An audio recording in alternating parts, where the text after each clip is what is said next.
और आइए अब आपको दिखाते हैं वॉर से जुड़ी हुई 25 बड़ी खबरें। डोनाल्ड ट्रंप के सीज फायर के ऐलान के बावजूद इजरायल मीडिया ने सीज फायर उल्लंघन का दावा किया। उत्तर और दक्षिणी इजरायल में हमले के अलर्ट सुने गए। तेल अवीव, हाइफा, गैलिली में धमाकों की आवाज सुनी गई। न्यूज 18 इंडिया की रिपोर्टिंग के दौरान तेल अवीव में बजे हमले के सायरन, सुरक्षित जगहों पर भागते नजर आए लोग। अमेरिकी राष्ट्रपति डोनाल्ड ट्रंप ने दावा किया, इजरायल और ईरान दोनों एक साथ मेरे पास आए और दोनों ने कहा शांति कराए। ईरान और इजरायल के बीच सीज फायर पर बनी सहमति। अमेरिकी राष्ट्रपति डोनाल्ड ट्रंप का बड़ा ऐलान। ईरान और इजरायल के बीच सीज फायर पर सहमति बनी। अमेरिकी राष्ट्रपति डोनाल्ड ट्रंप ने किया ऐलान।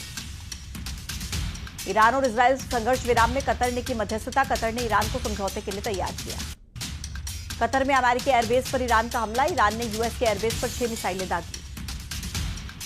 ईरान के कतर पर हमले पर अमेरिका का दावा। सिर्फ कतर एयरबेस पर हमले का दावा किया।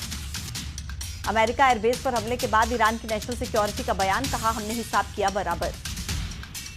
कतर में ईरान के हमले के बाद कई देशों ने अपने एयर स्पेस बंद किए। कतर के बाद यूएई और बहरीन ने अपना एयर स्पेस बंद किया।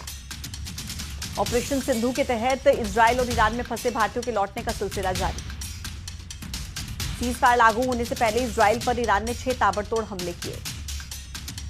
ईरान ने इजरायल के बीरशेबा में बैलिस्टिक मिसाइल से हमला किया। बीरशेबा शहर पर बैलिस्टिक मिसाइल अटैक कैमरे में कैद हुआ। ईरान के हमलों में इजरायल में तबाही। बीरशेबा शहर में कई इमारतें तबाह। ईरान का मिसाइल अटैक कैमरे में कैद। साउथ इजरायल के शहर बीरशेबा में दागी गई मिसाइलें। तेल अवीव के अलावा बीरशेबा में भी ईरान का मिसाइल हमला। बीरशेबा में ईरान ने ताबड़तोड़ हमले किए, कई इमारतों को नुकसान। इजरायल के बीरशेबा शहर पर ईरान के हमले में भारी नुकसान। इजरायल में ईरान के हमले के बाद सेना का राहत बचाव का काम जारी। इजरायल के वॉर जोन से न्यूज 18 की जाबाज रिपोर्टिंग। इजरायल में जहां हमला हुआ वहां सबसे पहले पहुंची न्यूज 18 की टीम। इजरायल के बीरशेबा में ईरान का मिसाइल से अटैक। बीरशेबा में 13 लोगों की मौत की खबर। इजरायल ने भी ईरान पर किया पलटवार। इजरायल ने पश्चिम ईरान में एयर स्ट्राइक की। कतर में यूएस सैन्य अड्डे पर हमले से ईरान में खुशी। तेहरान में सड़कों पर जश्न मनाते दिखे लोग। ईरान की जवाबी कार्रवाई के बीच ट्रंप ने की बड़ी बैठक। अमेरिका के रक्षा मंत्री और सेनाओं के प्रमुखों के साथ हुई मीटिंग।